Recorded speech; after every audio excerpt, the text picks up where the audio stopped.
Okay, so we're looking for a graphical solution to the following inequality. This function is less than this function.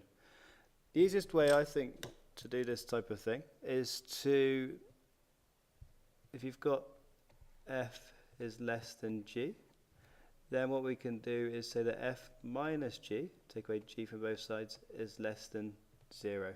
So in this case, we're going to get 2x add 2 over x minus 3, take away negative 1 over x minus 2 is less than 0.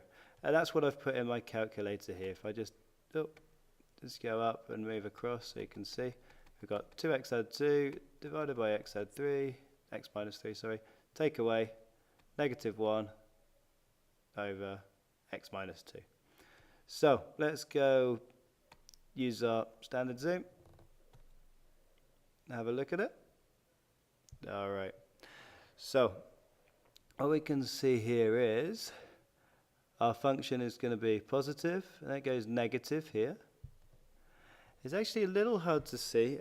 This is our graph going down here, so it reaches an asymptote. And then we've got another little section of the graph going up. We've got another asymptote, and then we've got a part of the curve that goes down here. All right, so as you can see from this dash here that this line's kind of sloping this way. I'm going to try and zoom in and make that a little bit clearer. We don't really need to see from 5 and then onwards from 5. Let's zoom in that little bit. So let's just do it with the window. Change the window from, let's do x from minus 5, I meant to write, minus 5 to 5. See what that looks like. See if it's a bit clearer.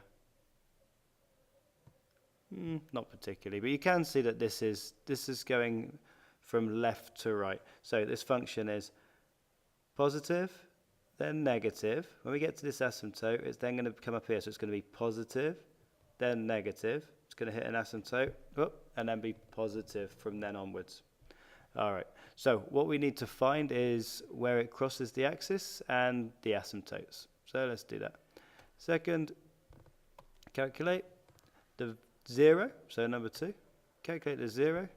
So to the left, let's do it this way.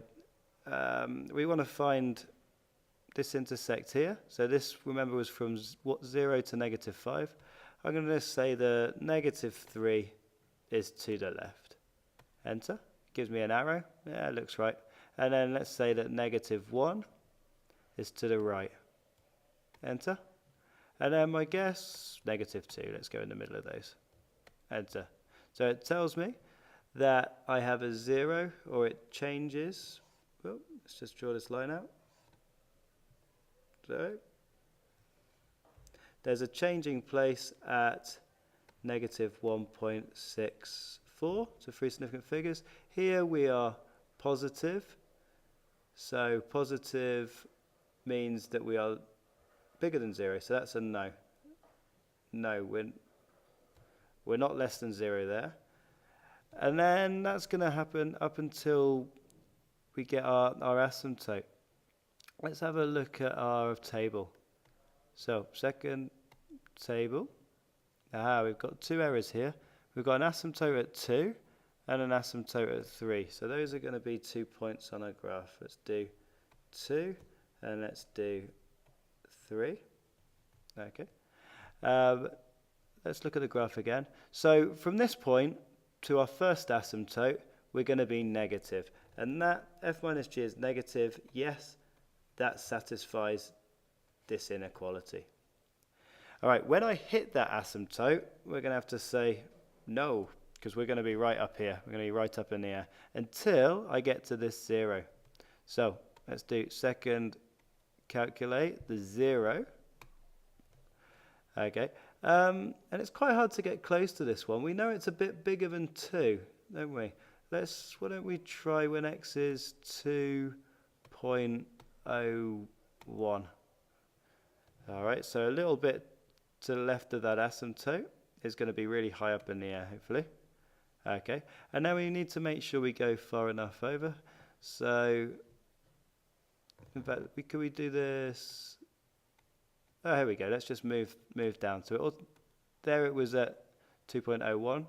If we move down, we can see our little cursor. Right, we're definitely to the right now. Let's press enter. Okay, and guess, just press enter. We should be close enough. Right, it's found for us that 2.14 is where we have an intersect. Okay, so when we go after that intersect, we are negative. So yes, we are less than 0 for our function. And then you can see the last part of the graph. We go through an asymptote and we're right up in the air again. F of x minus g of x is not less than 0. So write out our solution. 1.64 is less than x, which is less than 2. That's the first part. And then the second interval is from 2.14 up to 3. There's my solution. It's not bigger than or equal to on any of those because we just want to know when f of x is less than g of x or when f minus g is less than 0.